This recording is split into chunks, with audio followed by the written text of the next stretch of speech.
Os irmãos podem abrir as suas Bíblias no texto que nós lemos na liturgia. Mateus capítulo de número 5.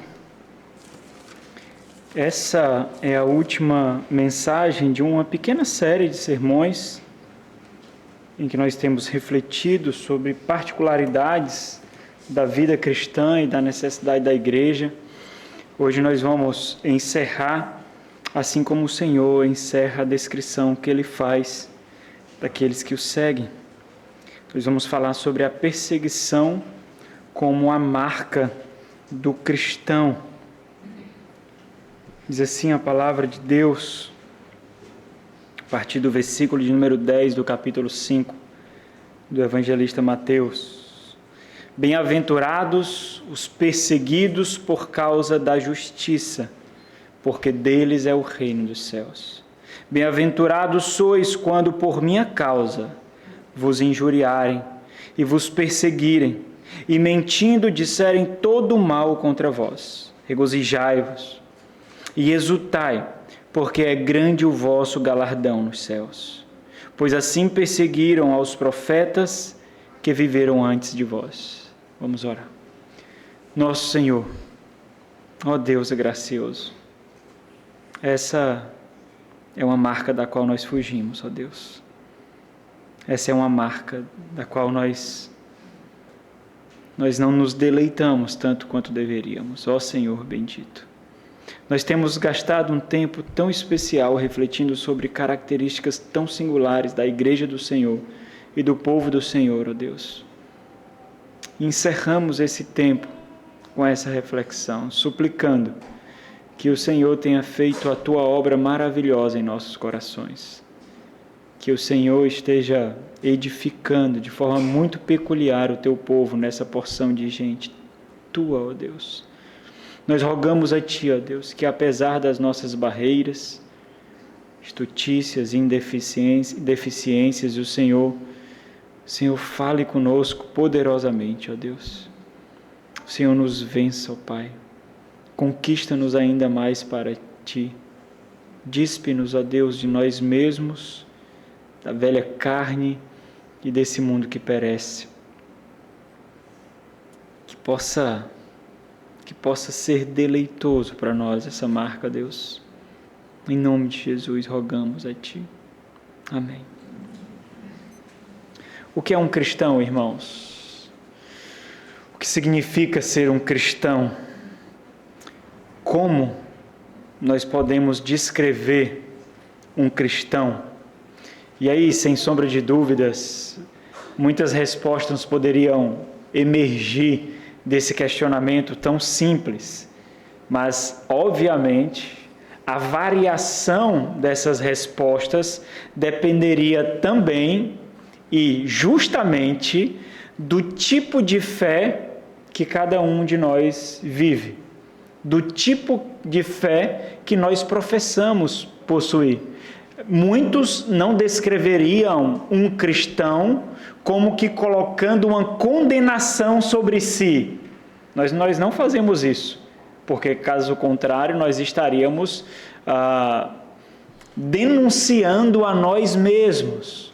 Então nós moldamos as nossas respostas de acordo com a fé que nós vivemos ou como nós vivemos a fé que nós professamos. É da mesma forma que nós descreveríamos o que é uma igreja. O que é uma igreja? O que é um membro de igreja? Da mesma forma como nós descreveríamos o que é pai, o que é ser mãe, o que é ser marido, o que é ser mulher, o que é ser um filho, nós descreveríamos da forma tal qual não suscitaria condenação a nós mesmos. Então nós descreveríamos.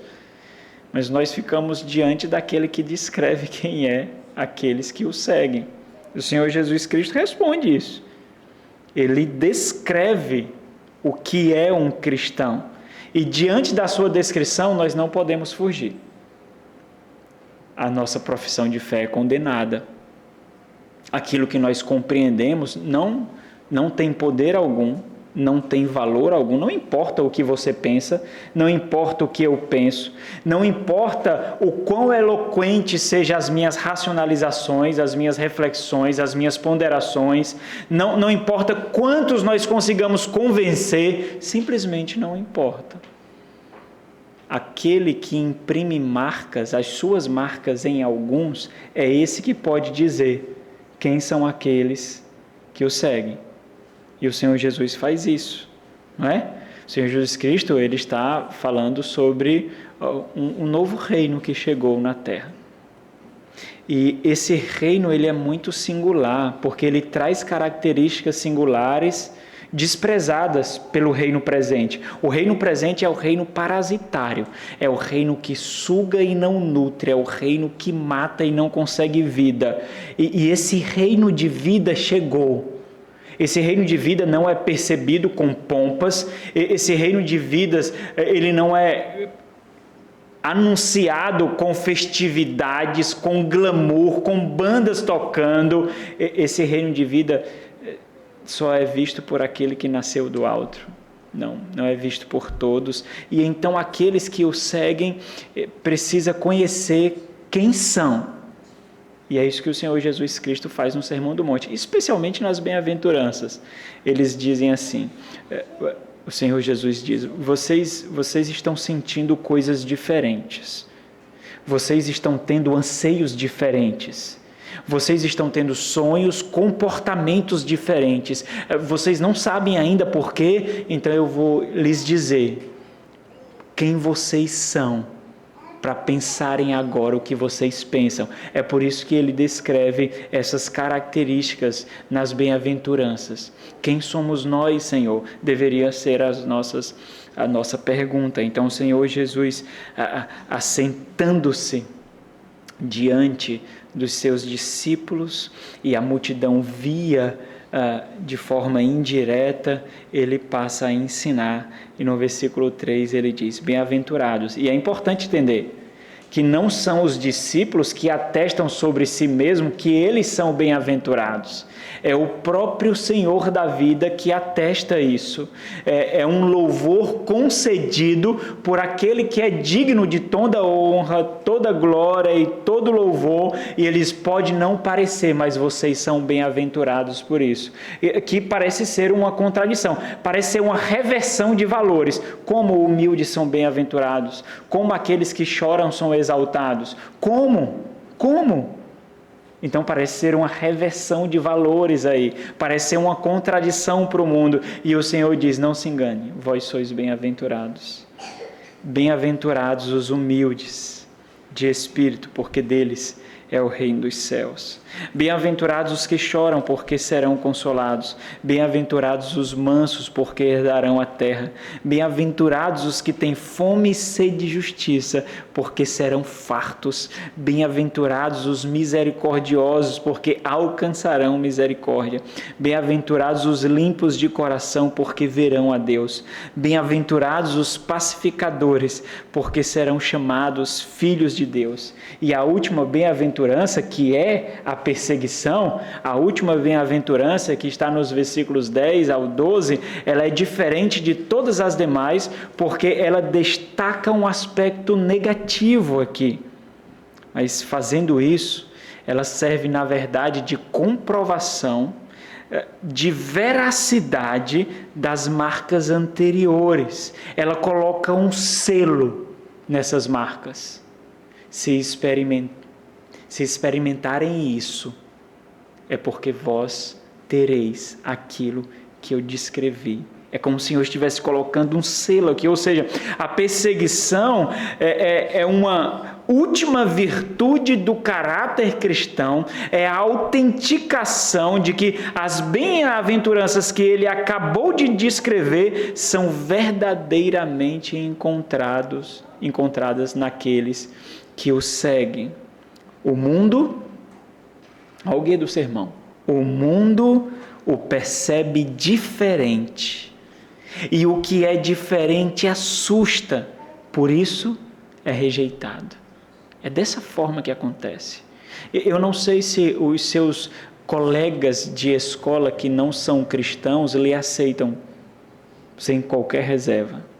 Eu não sei se você se dá muito bem sem qualquer reserva com os seus colegas de faculdade, com os seus colegas de trabalho, com os seus parentes que são mortos, que não nasceram de novo. Eu não sei, mas se isso acontece, existe alguma deficiência nas suas marcas. Existe algum problema em sua conversão, porque não é natural. Você é diferente. Você foi feito diferente. Aquele que você era, que era igual aos habitantes, aos cidadãos do reino parasitário, desse reino caído, cujo governante é Satanás, você morreu. O Senhor Jesus Cristo lhe matou e fez em você outro. Fez de você outro. E esse outro não corresponde às expectativas e características desse mundo. É por isso que nós usamos desse mundo como meio de graça, como fruto da graça comum do Senhor, tudo que Ele tem para tributar honra e glória ao Senhor da glória. Por isso que nós caminhamos como aqueles que, redimidos, exibem essa redenção. Mas, meus irmãos, meus amados irmãos, o grande problema consiste em desejar tamanho conforto nesse mundo, a ponto de esquecer que nós simplesmente não pertencemos a esse mundo, às suas leis e aos seus tesouros. Olha como os tesouros desse mundo nos vencem, irmãos. Ele simplesmente nos conquista com a facilidade absurda. Mas nós nos esquecemos que não nos pertence. O resultado dessa falta de luta, então, é desejar ser aceitos e viver um conforto pacifista de um mundo que não nos pertence. É isso que nós desejamos aqui: conforto, tranquilidade, descanso, paz. Charles Spurgeon falou sobre isso, sobre essa perseguição e o conforto e o cristão. Ele disse assim: a água fria da perseguição é frequentemente jogada no rosto da igreja para trazê-la a si quando ela está desmaiada de indolência ou de orgulho. John Huss, pré-reformador do século XV, aquele que morreu queimado em uma estaca, que abriu os caminhos para Lutero e aqueles que vinham junto com ele, ele disse: se aqui tivermos que sofrer por causa de Cristo, escuta isso, lá seremos abençoados. É pela cruz e pelas aflições que somos provados como ouro no fogo pelo construtor que do nada formou o mundo. Bem-aventurados, então seremos, se perseverarmos no que é bom até o fim. Por isso, irmãos, a marca dessa bem-aventurança não está simplesmente ligada ao crente, mas é necessariamente resultado de ser crente. Nós não ficamos incomodados ao ponto de nos trazer um desconforto doloroso quando os nossos parentes não entendem como nós criamos os nossos filhos. Quando aqueles vizinhos, colegas e até parentes não compreendem porque abrimos mãos de algumas promoções, de alguns empregos, de alguns cursos, concursos e faculdades. Eles simplesmente não entendem. E nós não precisamos da sua compreensão para termos a sensação de aprovação. Simplesmente não precisamos. Bom, deveria ser assim, mas a verdade é que parece que muitos precisam. Existe um contraste muito interessante nessa reflexão do Senhor Jesus. O contraste justamente das duas últimas bem-aventuranças é muito revelador, porque enfatiza essa realidade desse mundo completamente caído, sujo em que vivemos, em que a perseguição ela é precedida diretamente pelo resultado da nossa pacificação. Nós somos pacificadores e ainda assim somos perseguidos. Por quê? Nós somos aqueles que pregam a paz. Nós somos aqueles que pagam o preço, sofrem o dano pela paz e ainda assim somos perseguidos. Nós somos aqueles que por causa do Evangelho dá outra face, mas ainda assim somos perseguidos. O crente então ele busca pacificar, mas como resposta, o mundo não lhe entrega medalhas ou honra, mas ele entrega perseguição. Por isso é impossível um verdadeiro crente se misturar ao mundo, porque ele é completamente estranho a ele. Completamente estranho. A reflexão muito básica, irmãos, absurdamente básica, é que nós somos de outro mundo, nós somos estranhos aqui. Quem é que está com esse celular aí? Ou joga na parede ou desliga. Nós somos absurdamente estranhos a esse mundo, irmãos. Nós não precisamos... Sabe quando você é funcionário e você trabalha para ter a plaquinha de funcionário do mês, de funcionário do ano naquele quadro? Sabe quando você trabalha para satisfazer as realizações do seu patrão, do seu gerente, do seu supervisor, para corresponder às expectativas empresariais? Sabe quando você faz isso, você pode até dizer que toda honra e toda glória foi para Deus, mas é mentira. É mentira. Porque quando você trabalha para o Senhor, você não se preocupa com isso, não. Você não espera aplausos. É o resultado. É um efeito colateral da empresa, da escola ou a faculdade ter um estudante ou um profissional de outro mundo, de outro reino. Por isso você é evidenciado, por isso você é destacado. É por isso. E você não faz tantos esforços para isso, não. É muito natural para você o seu comprometimento, o seu zelo, a sua ousadia, a sua integridade, a sua ética. Isso é natural para você. Você não espera tapinhas nas costas, você não espera promoções, você simplesmente não espera isso. É natural para você. Afinal de contas, você exibe uma ética de outro mundo, cujo rei é Cristo Jesus. É natural. O que vem é consequência.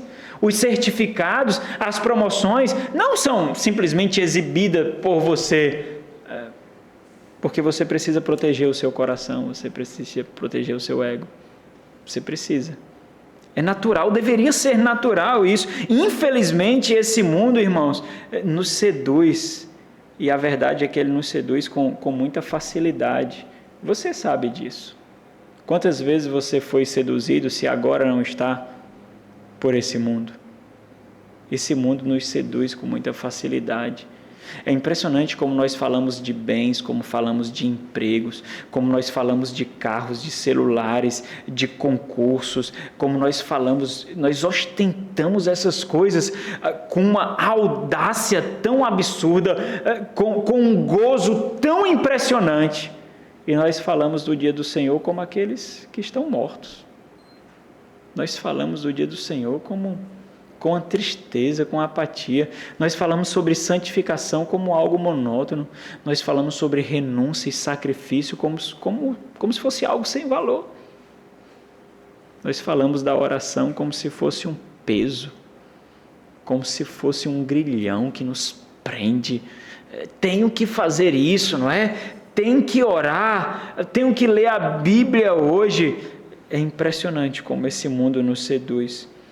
Ele lentamente nos faz pensar que conforto nesse mundo é algo bom. Entenda uma coisa, nem para ímpios, conforto nesse mundo é algo bom. Porque o conforto desse mundo é a insensibilidade, é o anestésico para a morte. Você é dele e ele lhe engana para que você não ache estranho a forma como ele lhe alimenta. Conforto nesse mundo não é algo bom, irmãos. Não é. Se você está confortável, está tudo bem para mim, está tudo tranquilo para mim, vai dar tudo certo, está tudo em paz. Mentira, tem alguma coisa errada. Não.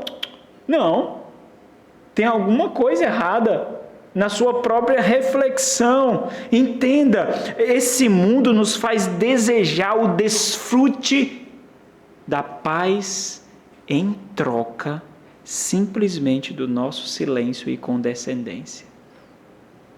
Esse mundo ele faz assim.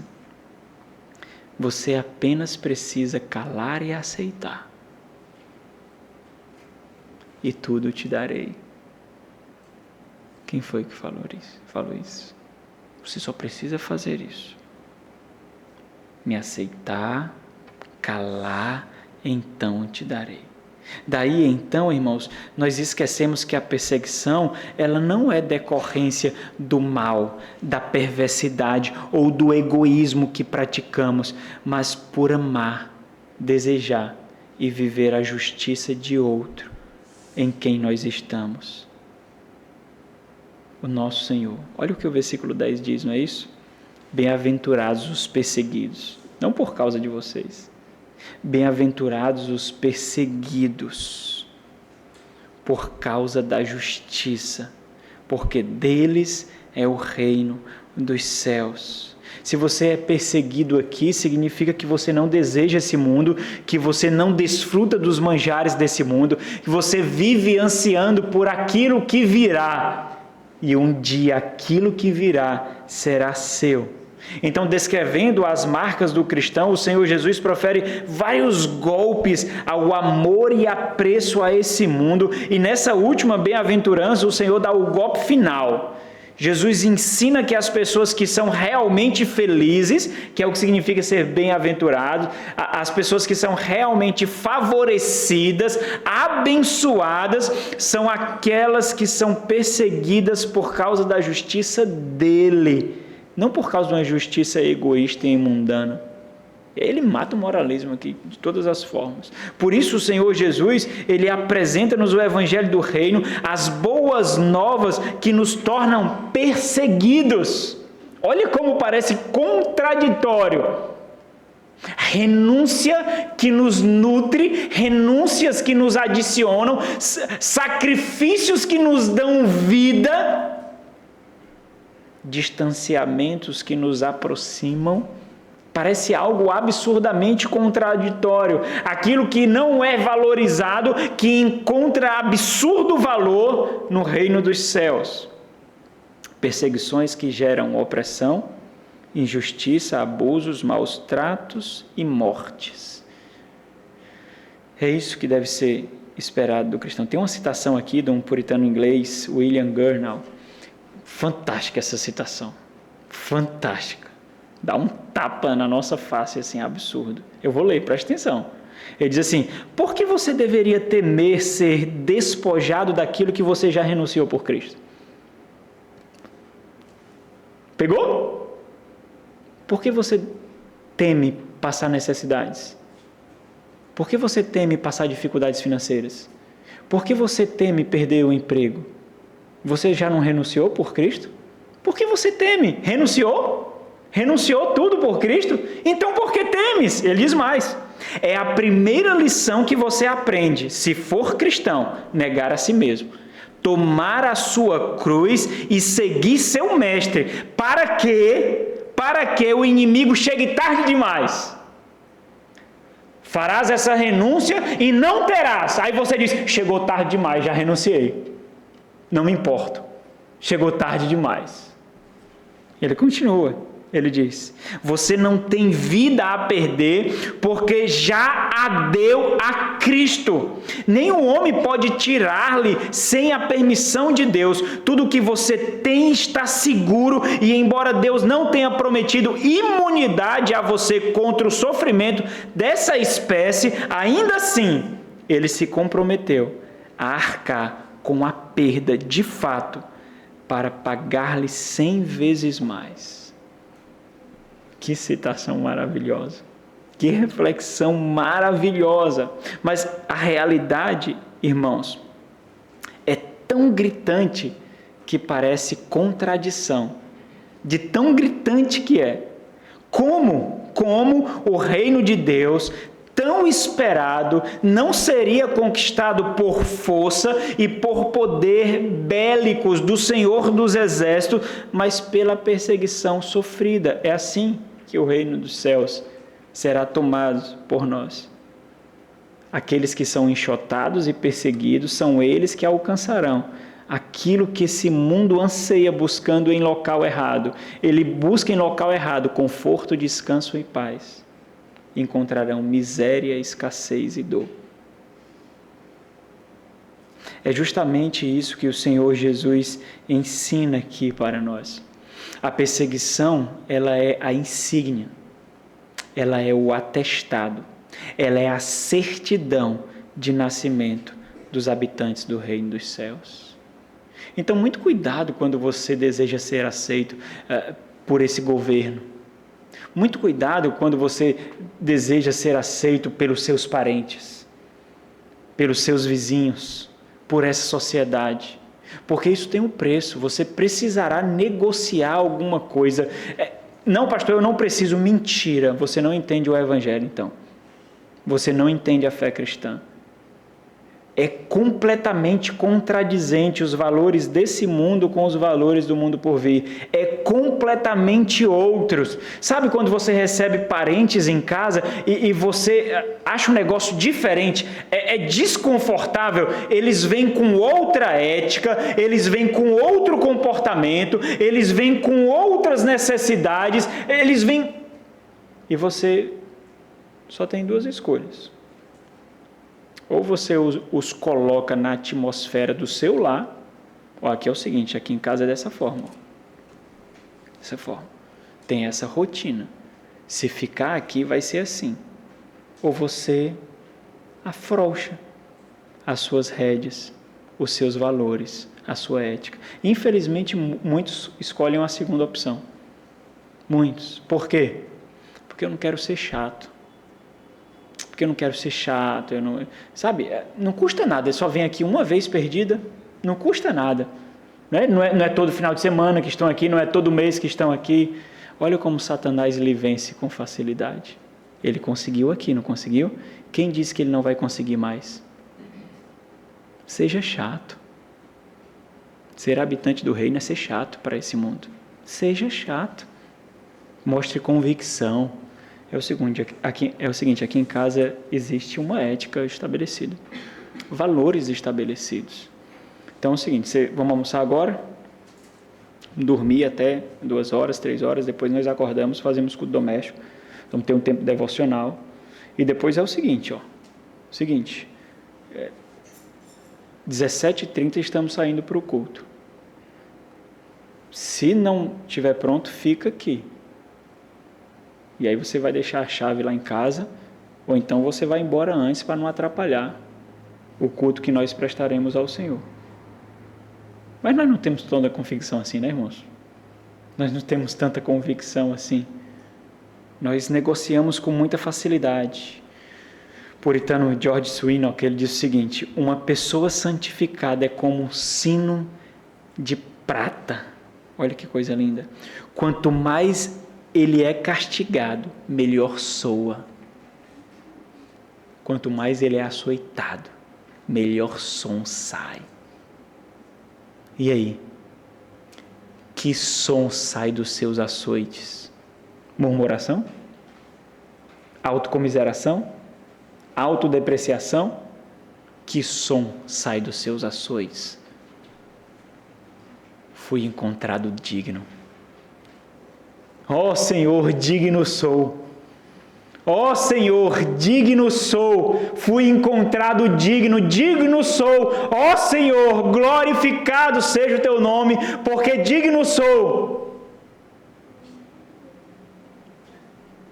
A verdade, irmãos, no entanto, é que nós precisamos encarar um fato, que nem toda perseguição é resultado de sermos cristãos. Nós atraímos perseguições que não nutrem fruto. nem para a igreja, nem para o reino, nem glória para Deus. Existe essa verdade. Eu gostaria de pausar um pouquinho para refletir sobre essa verdade. Nós refletimos sobre esse texto quando nós expomos aqui as bem-aventuranças em 2017, em novembro de 2017. E quando nós refletimos, nós detalhamos um bocado aqui sobre perseguições que não resulta de ser um cristão. Mas eu vou só pontuar algumas coisas. Dr. Lloyd Jones, ele disse o seguinte, comentando sobre esse texto, ele diz: podemos atrair contra nós mesmos sofrimentos infindáveis, podemos criar dificuldades inteiramente desnecessárias para nós mesmos por causa de alguma tola noção a respeito da maneira de viver e testemunhar, ou então porque nossa atitude de justiça própria realmente atrai tal perseguição contra as nossas cabeças. Outro comentarista diz que experimentar a aflição que você merece não é perseguição. Você a trouxe sobre si mesmo por ser desagradável. E talvez nós precisamos refletir um pouco mais por isso. Por exemplo, primeira, não se trata de sermos perseguidos ou sofrer por sermos cristãos de difícil trato. Cristãos complicados de se relacionar. Entenda, cuidado com o isolamento e consenso crítico. Você está acumulando entulhos que irá lhe soterrar. Muito cuidado.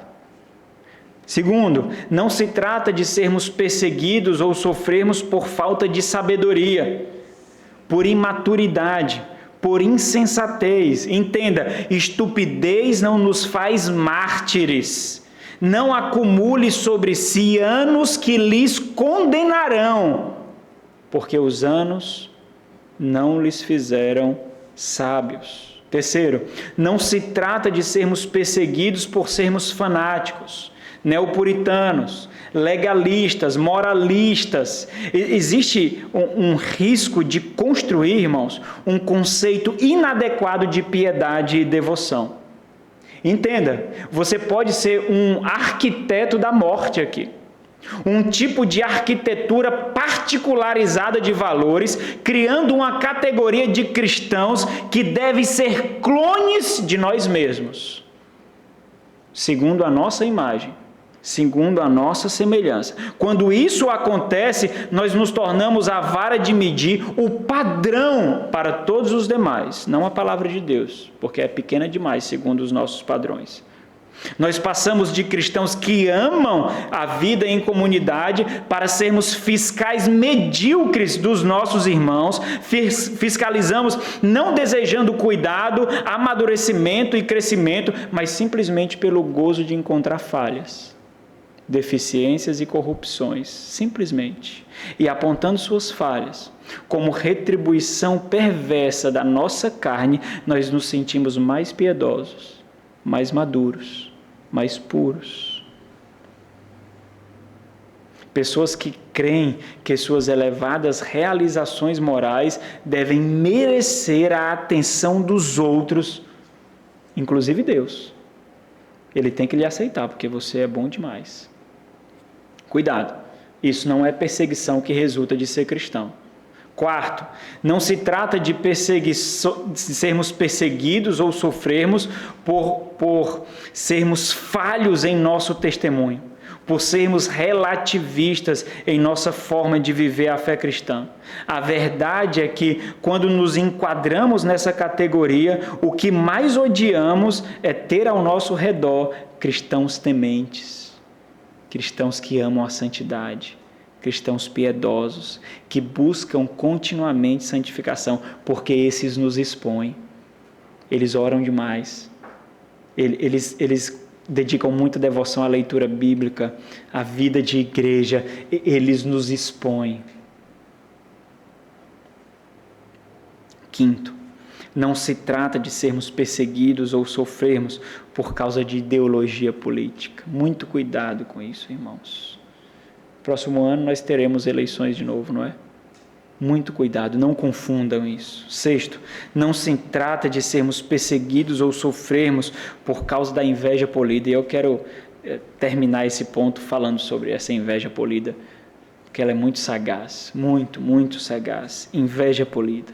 Isso acontece quando nós sofremos por frouxidão, por falta de firmeza, por falta de intencionalidade, de convicção. E com isso nós somos considerados vítimas. Então outros atestam que nós somos pessoas boas, pessoas nobres, pessoas abnegadas, que sofrem um dano constantemente.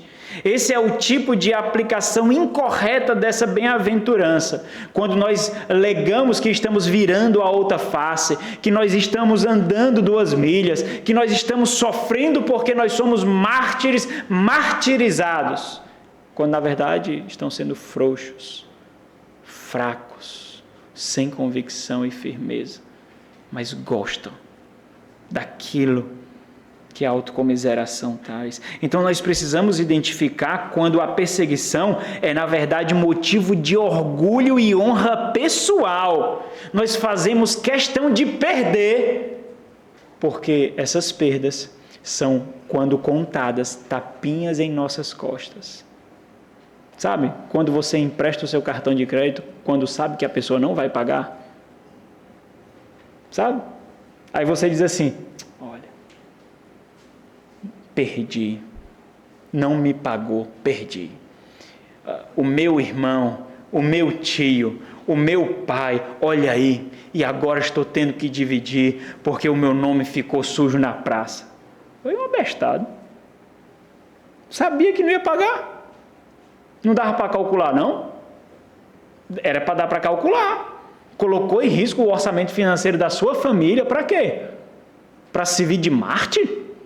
Se você foi emprestar o seu crédito a quem justamente não tinha crédito para poder fazer a conta, e você emprestou para fazer uma compra que você não poderia pagar, como você vai dar o benefício de uma pessoa que não tem crédito teu que você não pode pagar? É absurdo isso. É falta de sabedoria. De forma alguma. Então isso não é fruto de ser cristão. Essa não é a perseguição cristã. Essa perseguição é um fruto de tolice. Não importa se é seu pai, não importa se é sua mãe, não importa se são seus irmãos consanguíneos, não importa. Você não coloca o seu orçamento financeiro em risco. Você é responsável por sua família. E a sua família não é papai e mamãe não, viu? A sua família é a sua esposa e seus filhos. Esse é o núcleo familiar. Esses outros são parentes. Parentes. Quando você se casou, você saiu desse núcleo familiar e formou um outro. Você tem que entender isso muito bem. Muito bem. Então, muito cuidado com colocar esses ansiolíticos, sabe, carnais, para alimentar o seu orgulho, para alimentar o seu ego, porque você não quer ter o desconforto de ser criticado pelos seus parentes. Você quer receber dos seus parentes um tapinha nas costas. Isso se chama codependência emocional. Você é codependente, você gosta disso. Você sabe que está errado, mas você gosta disso. A sua família é uma instituição que ninguém toca. Nem os seus pais, nem os seus irmãos, nem a sociedade. Ninguém toca. Ninguém. Não tem apelo emocional aqui, não. Protegerei os meus filhos e a minha esposa chorando. Me distanciarei dos meus pais se for necessário, dos meus irmãos se for necessário, mas é a família que Deus colocou sob a minha responsabilidade. Pronto. Simples assim. Faça chorando, mas faça. Você não coloca o sustento financeiro da sua família por causa disso. Você não faz isso. Você não coloca a nutrição espiritual em risco da sua família por causa disso. Se ele não entende os seus valores, azar o dele, não pertence à sua amizade, não é digno da sua amizade, não é digno do seu afeto, não é digno, simples assim. Simples assim. Então, muito cuidado com essa inveja polida, com essa arrogância polida, muito cuidado. Esse é o tipo de aplicação incorreta dessa bem-aventurança. Quando nós identificamos esse tipo de perseguição, quando na verdade é motivo de orgulho pessoal, de honra pessoal, como um sinal de que nós somos pessoas melhores, nós somos pessoas honrosas, mas entenda, você não é mais nobre por causa disso. Você não é melhor por causa disso. Lloyd Jones disse assim: o mundo geralmente admira, louva e ama aqueles que são bons e nobres, mas persegue os justos. Ele está falando da justiça que você proclama aqui. A sua ética é outra se você nasceu de novo. A sua escala de valores mudou. Você acha que com o novo nascimento o que aconteceu? Você creu em Cristo, você acha que foi só isso? Você acha que com o novo nascimento não veio uma carga de ética para mudança da sua moralidade? Para mudança dos seus sonhos, das suas necessidades, dos seus valores? Você acha que foi só isso? E eu acredito que você acha que foi só isso também, porque existe um bocado de porcaria de igrejas que não ensinam simplesmente. Pessoas que passam anos em igrejas e não entendem o que é nascer de novo, não entendem o que são os valores do reino, simplesmente não entendem, simplesmente. E é natural que você entenda que nascer de novo significa somente levantar a mão, aceitar Jesus, proclamar a fé. É natural. E aí igrejas que ensinam de fato são tidas por radicais. Mas isso quer dizer que afeta a minha escolha política? É óbvio que afeta o meu emprego, o tipo de emprego que eu vou ter, o tipo de estudo que eu vou fazer. É óbvio que afeta. Você é só uma parte do reino por vir e as outras partes. Quanto seu o reino por vir é digno? Quanto de você? 1/3 do meu cérebro. Pô, então pronto, o resto é burro. 1/3 do meu coração. Bom, então o resto é de Satanás. Muda tudo, irmãos. Tudo. Afeta tudo. Tudo. Tudo. Me diga os teus anseios, que eu te digo quem és. Me diga os teus sonhos. O que significa realização para você? Onde você acumula tesouro? Não é assim, o Senhor Jesus vai falar sobre isso. O que os seus olhos enxergam? Será que você, mulher, quando se veste, os seus olhos enxergam o quê? Vulgaridade ou beleza que exibe a Cristo? Quando você olha para suas irmãs em Cristo, homens, o que você enxerga? Quando você olha para outras mulheres na sociedade, o que você enxerga? O que os seus olhos enxergam? Como você enxerga a sua família? O seu casamento? Porque esse mundo, irmãos, enxerga um casamento como um simples meio, mais um meio de buscar felicidade. Mais um meio. Não conseguiu? Dilui e busca outro. Simples assim. Simples. Não tem muito custo e nem demora muito tempo. Não conseguiu? Busca outro. Como você enxerga? A inveja polida é a admiração daqueles que ostentam algo que os outros podem ter ou ser. Basta apenas esforço e dedicação. Não precisa nascer de novo para isso. E aí, irmãos, é preciso intencionalidade para sofrer por causa de Cristo e não por si mesmo. Muito cuidado quando você sofre por si mesmo e coloca a insígnia de que foi por Cristo. Muito cuidado. Precisa intencionalidade para sofrer por causa de Cristo. Quando você sofre por causa de Cristo, ninguém dá um tapinha nas costas. Ninguém lhe louva. Porque quando faz isso, acabou. Foi por você. Ninguém. Sofrer por causa de Cristo é anônimo. É secreto. É solitário. Não tem holofotes. Não tem tapete vermelho. Não tem aplausos, mas ele é honrado, e isso lhe satisfaz. Ele é honrado, e isso lhe causa gozo. O sofrimento, portanto, e a perseguição que apontam em testemunha de uma vida com Cristo é apenas quando nós quando somos perseguidos por causa da justiça de Deus, que não é outra coisa senão ter Cristo visto em nós. Cristo visto em nós. Qualquer outro motivo de sofrimento ou perseguição é apenas consequência de uma vida distorcida dos propósitos de Deus. Eu não sei quais palavras de aprovação lhe satisfaz. Dos seus parentes? Dos seus colegas de trabalho? Dos seus professores? Ou de Deus? Quais palavras lhe satisfazem? Quais? Porque você tem de todos os lados. Quais palavras lhe assustam? Quais elogios lhe assustam? Quais? Quais elogios fazem você ficar alerta? Quando um ímpio lhe elogia. Parou para pensar? Quando o ímpio lhe elogia, você fica contente, não fica? Fica contente, sim. Você acha bom, não acha? Acha, sim, que eu sei. Cuidado. Pode ser um indício de que o seu coração está desprotegido. Cuidado. Eles nos odeiam, irmãos, porque odiaram nosso Senhor.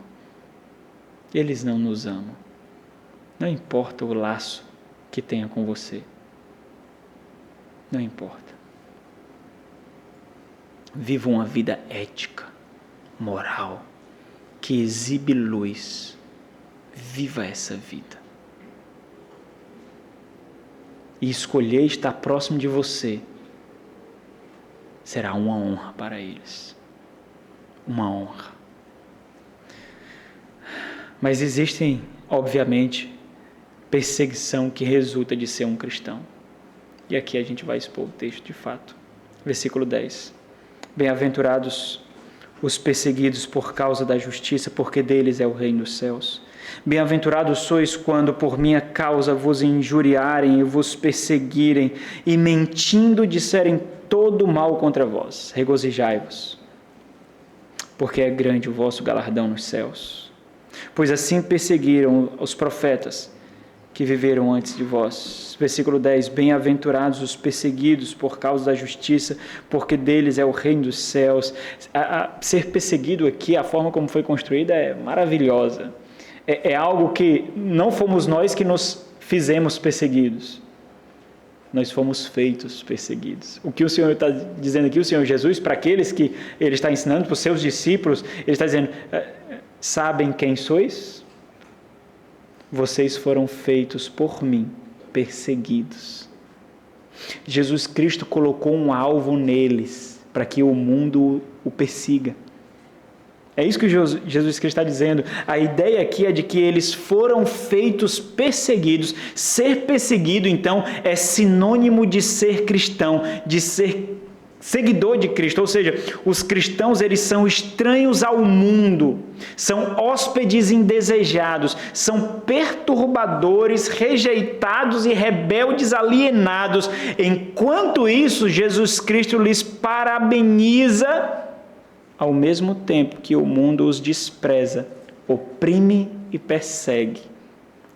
John Stott, comentando esse texto, ele diz assim, a perseguição é simplesmente o conflito, achei maravilhoso, o conflito entre dois reinos. A guerra entre dois sistemas de valores irreconciliáveis. Agora, é absurdamente natural enxergar dessa forma quando nós estamos quando nós não estamos com os olhos embotados pelas seduções do mundo, de silêncio e de conforto. Porque quando nós estamos com o coração entulhado, com a mente encharcada e com os olhos embotados, nós não enxergamos assim. Nós pensamos que a paz com o mundo é um termômetro para a paz de espírito. É o contrário. Ter paz de espírito é estar em guerra com o mundo. É o contrário. Mas sabe quando nós causamos frouxidão às nossas escolhas? Quando nós fugimos de conflito, porque nós pensamos que essa sensação de guerra, essa sensação de luta, essa sensação de combate é a mesma coisa de não estar em paz espiritualmente. É o contrário.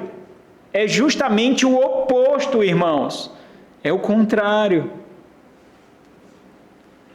Não por acaso, mas estrategicamente, e aqui eu queria que vocês prestassem atenção nisso.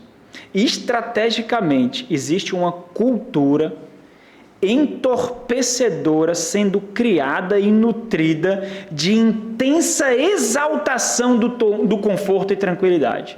Intensa. Os efeitos colaterais, isso tem sido absurdos e tem tomado o mundo inteiro. Isso tem afetado a forma como nós pensamos a igreja, como nós pensamos a fé, como pensamos pregação, como nós pensamos o trabalho, como nós pensamos a família. E sequer nós temos parado para pensar isso, porque poucos estão denunciando essa realidade, porque vão contra um forte sistema. Como vocês descreveriam o mundo em que nós vivemos? Como vocês descreveriam? O tempo que nós vivemos, hoje. Como vocês descreveriam? Sabe qual é o tempo que nós vivemos? Nós estamos no tempo de ansiolíticos e tranquilizantes, irmãos. Esse é o tempo que nós vivemos. Seja por psicotrópicos, medicamentos que atuam diretamente na mente ou no cérebro, ou emocionais e materiais. Tudo isso causa uma aversão, uma fobia a qualquer indício de desconforto, qualquer indício de cansaço, qualquer aspecto de mudança, qualquer sofrimento, qualquer luta, qualquer atrito, qualquer intensidade, qualquer desvio. E o resultado disso são inúmeros, irmãos, inúmeros. Eu quero descrever alguns aqui para vocês. Vamos aumentar o ar-condicionado, que eu acho que está ficando quente. Maridos e mulheres que não lutam nem se gastam mais pelo casamento. O casamento pode simplesmente ser desfeito, acabou. Acabou. Simplesmente. Diante do desconforto, diante da infelicidade, a opção mais natural é que cada um siga o seu caminho. Acabou. Acabou. Não tem morte para manter o casamento. Não tem morte. Não tem sangue derramado. Não tem joelho calejado no chão. Não tem suor. Não tem, simplesmente. Por quê? Porque é muito desconfortável ter que aguentar alguém que não quer viver junto comigo. É muito desconfortável isso. Pais que não conseguem criar filhos, não suportam o desgaste de nutrir, de forjar uma vida. O que faz com que laudos e medicações para a hiperatividade sejam a solução de suas vidas, idólatras do conforto e do bem-estar. Mas eles fazem isso para algo, para poder se gastarem no altar do mundo, no altar do mercado de trabalho, porque não querem se gastar pelos seus filhos, não querem se gastar no lar. Homens que fogem da característica inata de se sacrificar e morrer por suas responsabilidades, no silêncio e no anonimato.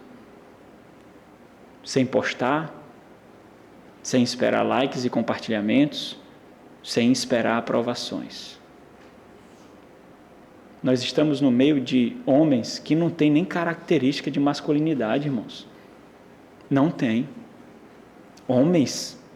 Homens efeminados, homens que não conseguem nem se vestir como homens que fazem sobrancelhas, homens que cortam seu cabelinho como a moda do momento, homens que usam roupas cujo alfaiate foi o próprio Satanás.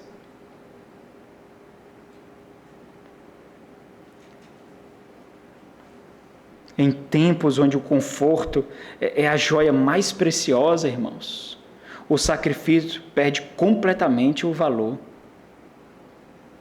Cristo simplesmente é apagado diante desse ídolo moderno. Paz, tranquilidade, conforto, descanso. Antigamente, e olha que eu sou novo, eu gosto de dizer isso para vocês verem a velocidade da corrupção. Antigamente, nós jogávamos bola quase saíamos no tapa e depois íamos tomar alguma coisa juntos. Atrito natural entre homens. Alfa com alfa. Atrito natural. Quebrávamos um outro no futebol, dizia palavras duras um com o outro e depois, amém, perfeito. É isso mesmo. É isso mesmo, irmão. Como é o nome do hormônio de homem? Como é? Testosterona saindo pelos poros. Testosterona, meu irmão, saindo pelos poros. Agora sai Todd. Sai Todd, irmãos. Irmãos, tira o videogame dos seus filhos, pelo amor de Deus. Bota para correr. Bota para brincar na rua. Bota para subir numa árvore. Eu duvido se seu filho sabe subir numa árvore, sabe? Bota para subir numa árvore. Bota para ter atrito com outras crianças. Você está matando a geração que virá. Você está legando às nossas jovens uma escassez de masculinidade. Não busca o conforto, não. Morra. Tenha o prazer de morrer antes da sua esposa. Tenha o prazer de ficar doente antes. Tenha o prazer de ficar enrugado, com cabelos brancos, dolorido. Tenha o prazer. Tenha o prazer, tenha o privilégio. Porque isso é ser homem. É ter gozo nas suas responsabilidades. Isso é ser homem. É ter gozo no sacrifício. Depois de um dia de luta, depois de um dia de batalha, não conceda a graça a Satanás, que preparará um sofá para você, uma rede para você, uma televisão para você, uma cama para você. Não se deite nela. Faça um culto doméstico, vá brincar com seus filhos, se gaste e acorde no outro dia moído, detonado, quebrado. E tendo a profunda satisfação nisso. Homens frouxos que dizem, estou cansado, estou ficando sem forças. Homens moles que não aguentam a responsabilidade. Vocês não manterão a igreja por muito tempo. Não manterão. Sabe por quê? Porque vocês são expostos por homens de verdade, viris, másculos, e vocês vão matar esses homens, porque vocês não querem ser expostos. Não querem. Não é assim que esse mundo faz? Todo mundo tem que ser gay, todo mundo tem que ser homossexual, todo mundo tem que ser feminista, todo mundo. Porque eles são o padrão. É isso. É isso. Não aceitem. Não aceitem.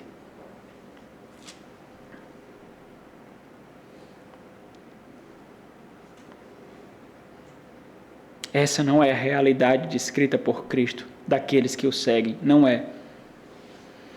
Enquanto os cristãos reconhecem sua fraqueza, choram por ver o mal se alastrando, reconhecem que não pode confiar em suas próprias forças, anseiam por uma justiça pura, agem com a mesma misericórdia que receberam de Deus e buscam estabelecer a paz celestial nesse mundo, eles sofrem perseguição. E para esses cristãos, os ferimentos, as injúrias, as calúnias e mentiras são medalhas de honra, não dadas por esse mundo, mas dadas pelo Rei do reino por vir. Por causa da justiça, diz o Senhor, não nossa justiça, mas a justiça que esse mundo não compreende.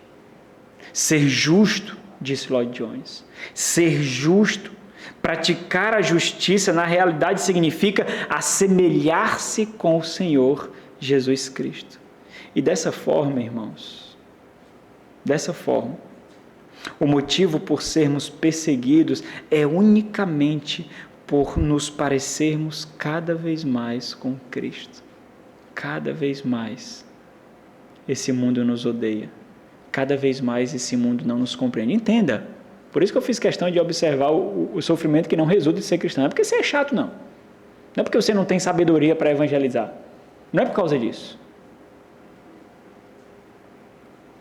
Os descrentes olham para os crentes e não compreendem. porque não conseguem imitá-los. Não conseguem imitar a sua honra, não conseguem imitar a sua ética, não conseguem imitar a sua moralidade, não conseguem ter os seus mesmos valores. E o que é que o mundo faz? Os descrentes os perseguem. Os perseguem. Lloyd Jones diz assim: essa foi a razão pela qual os fariseus e escribas odiavam o Senhor Jesus. Não foi porque ele fosse um homem bom, mas o motivo é que ele era tão diferente. Havia nele alguma coisa que fazia com que aquela gente sentia-se condenada. O que os ímpios sentem quando estão perto de você? Paz. É? Paz. Paz? A sua ética natural os expõe. Rodrigues Neto pregou sobre isso em Efésios aqui. A luz que expõe as trevas.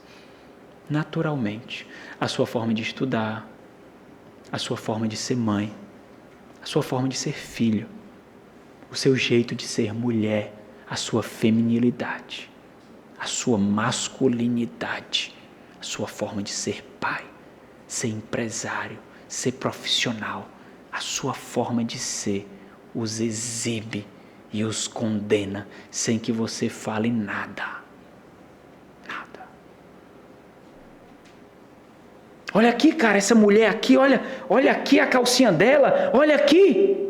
Não, cara. Os meus olhos são voltados para uma e ela me satisfaz. Me satisfaz. Mulher, tu é virgem ainda? Que é isso? Virgem?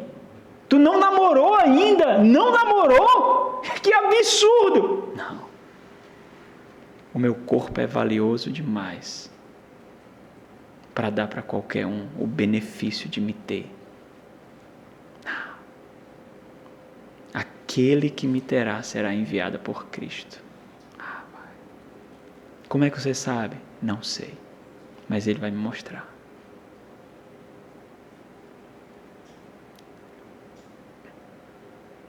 Havia nele alguma coisa que fazia aquela gente sentir-se condenada. E ele continua. Sentiam que a sua própria retidão, escribas e fariseus, sua própria retidão, em comparação com a de Cristo, parecia mesquinha. Sem fazer esforço algum. Entendam, irmãos, o desconforto é o nosso modo padrão enquanto nós vivemos nesse mundo. Não busque conforto. Pais, não busque conforto, pais. Vocês morrerão para criar os seus filhos. Desvencilhando os seus filhos das amarras ideológicas desse mundo. Vocês morrerão. Entenda isso. Porque o conforto, o bem-estar, significa tão somente falta de intencionalidade, falta de luta. Tão somente isso, irmãos. Bem-aventurados sois quando por minha causa vos injuriarem e vos perseguirem e mentindo disserem todo mal contra vós, pois assim perseguiram os profetas que viveram antes de vós. É preciso compreender profundamente, porque essa é a marca que nos define como cristãos, irmãos. Porque a perseguição e o sofrimento não são por causa de nós, mas por causa de Cristo Jesus. Ele é visto em nós e assim como o mundo odeia, odiará nós também. Então ele diz: regozijai-vos. A ideia aqui é de um brado, é de um grito. Estais extremamente alegres, exultai, preencham-se, saltem, porque é grande o vosso galardão nos céus. Não aqui, nos céus. Porque assim foi com os santos do passado. Paul Washer, ele conta uma ilustração sensacional. Eu já contei aqui algumas vezes. Eu queria contar em mais detalhes do evangelista John Wesley. Ele diz que John Wesley estava pregando pelo país, montado em seu cavalo, meditando na palavra de Deus. Então percebeu que em 3 dias ninguém Ninguém o tinha perseguido, ninguém o tinha caçoado dele, ninguém tinha amaldiçoado ele, ninguém tinha tentado bater em seu corpo com paus e pedras. Então, naquele momento, ele desceu do seu cavalo e começou a orar e a indagar em seu coração, dizendo: Deus, eu me tornei um homem carnal por acaso? Minha mensagem se tornou tão mundana que ninguém mais me persegue. E o relato é que naquele exato momento, enquanto ele dizia essas palavras, um fazendeiro que o odiava, o viu orando e pegou um tijolo e jogou contra ele e passou de raspão em seu rosto. Então Wesley louvou o Senhor dizendo: Deus, muito obrigado, Senhor. Agora eu sei que o Senhor confirmou o seu favor em mim. E então o Paul Washer faz uma aplicação. Ele diz assim: quando você se levanta e as pessoas aplaudem, é meio assustador. Você espera que seja um reflexo de piedade de ambas as partes, mas você nunca tem certeza. Precisamos entender que o cristianismo nunca será amigo deste mundo. O cristianismo sustenta o único caminho para a salvação deste mundo. Eles nunca serão amigos. O cristianismo nunca se mistura às exigências desse mundo, mas as exigências desse mundo se misturam ao cristianismo. Não foi assim que o Senhor Jesus disse aos seus discípulos em João 15: se o mundo vos odeia, sabei que primeiro do que a vós, outros me odiou a mim. Foi assim que ele disse. É natural que vos odeie. Lembrai-vos da palavra que eu vos disse: não é o servo maior do que o seu Senhor. Por isso, a perseguição, o sofrimento e o martírio, irmãos, sempre foi motivo de louvor, de glória. Foi assim que o Senhor disse aos seus discípulos, quando o chamou, no capítulo 10 de Mateus, quando ele disse: sereis odiados de todos por causa do meu nome. Aquele, porém, que perseverar até o fim, será salvo. Na antessala do martírio, o apóstolo Paulo, escrevendo ao seu filho na fé, Timóteo, no capítulo 3 da sua segunda carta a Timóteo, diz: ora, todos quantos querem viver piedosamente em Cristo Jesus serão perseguidos. O Senhor, em João capítulo 10, diz: eu lhes dou a vida eterna. Entenda, jamais perecerão, e ninguém as arrebatará da minha mão. Então entenda quando o Senhor Jesus diz: regozijai-vos e exultai, porque é grande o vosso galardão nos céus, pois assim perseguiram os profetas que viveram antes de vós. Deixa eu caminhar para a finalização, irmãos, só mencionando aqui, porque o tempo já passou muito. O grande problema é a inclinação natural que tem sido forjado no nosso ser, para fugirmos de lutas, combates, batalhas, sofrimentos, desconfortos e perseguições. Muitos não compreenderam, apesar de professarem a Cristo. Muitos não compreenderam o presente que receberam simplesmente porque o mundo não tem sido, simplesmente porque o mundo tem sido bem sucedido em os enganar, em os seduzir. Paulo diz isso escrevendo à igreja de Filipe. Ele diz: porque vos foi concedido a graça de padecerdes por Cristo, e não somente de crerdes nele. É a autenticação, é o selo de que nós não somos desse mundo. É isso que Pedro diz, não é? Em sua primeira carta, no capítulo 4, amados, não estranheis o fogo ardente que surge no meio de vós. Não estranheis, porque estão estranhando. Os apóstolos, quando perseguidos, colocados em frente ao sinédrio, sem saber o que iria acontecer, então eles louvavam e se regozijavam por terem sido dignos de sofrer as afrontas por causa de Cristo Jesus. Nós somos bem-aventurados na perseguição, irmãos. de qualquer nível, das renúncias, dos sacrifícios, do anonimato, nós somos bem-aventurados no sofrimento, porque a perseguição, o sofrimento nesse mundo revela a nossa cidadania cristã. Nós sofremos agora suportando a perseguição com alegria indizível, porque nós temos a plena convicção de quem nós somos, em quem estamos e por quem somos preservados. Afinal de contas, irmãos, não é surpresa para nós o fim. Nós sabemos do fim. Nós sabemos. Apocalipse 19. Nós lemos aquilo que acontecerá. Alegremo-nos, exultemos e demos-lhe a glória, porque são chegadas as bodas do Cordeiro, cuja esposa a si mesmo se ataviou, não para o mundo, mas para o seu noivo, para o seu noivo. É isso que você faz na mortificação, na santificação. Se atavia, se prepara, adorna a si mesmo para o seu noivo. Samuel Rutherford, puritano, para finalizar, ele disse: mantenha a aliança de Deus em suas provações. Mantenha a aliança de Deus. Segure-se por sua bendita palavra e não peque. Nelas, fuja da raiva, da ira, do rancor, da inveja, da preocupação. Perdoe 100 centavos ao seu conservo, porque o seu senhor lhe perdoou 10.000 talentos. Pois eu te asseguro, pelo Senhor, que seus adversários não terão vantagem contra você, a menos que você peque e ofenda o seu Senhor em seus sofrimentos. Vamos orar. Nosso Senhor bendito, ó Pai de toda glória, Senhor da nossa vida, te exaltamos, ó Deus, por termos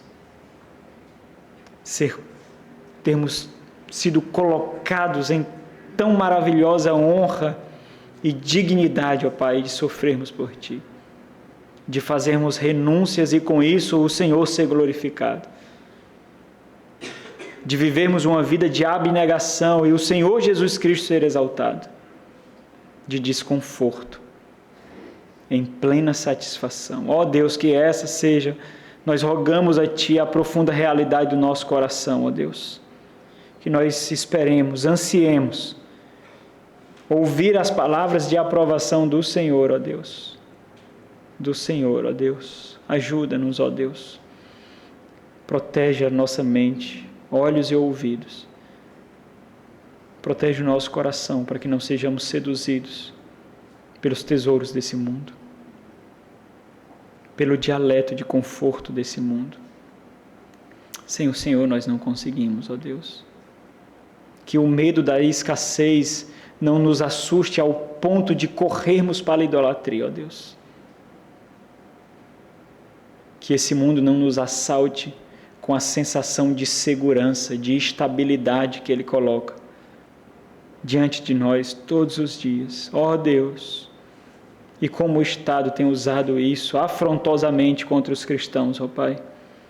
Ajuda-nos, ó Deus, que nós possamos compreender profundamente que o Senhor é o nosso sustento, que o Senhor é o dono do ouro e da prata, que o que temos, o que enche as nossas despensas são as Tuas poderosas mãos, ó Deus bendito. Nós rogamos a Ti, ó Pai, que em tudo isso o Senhor seja glorificado. Por meio de Cristo oramos. Amém.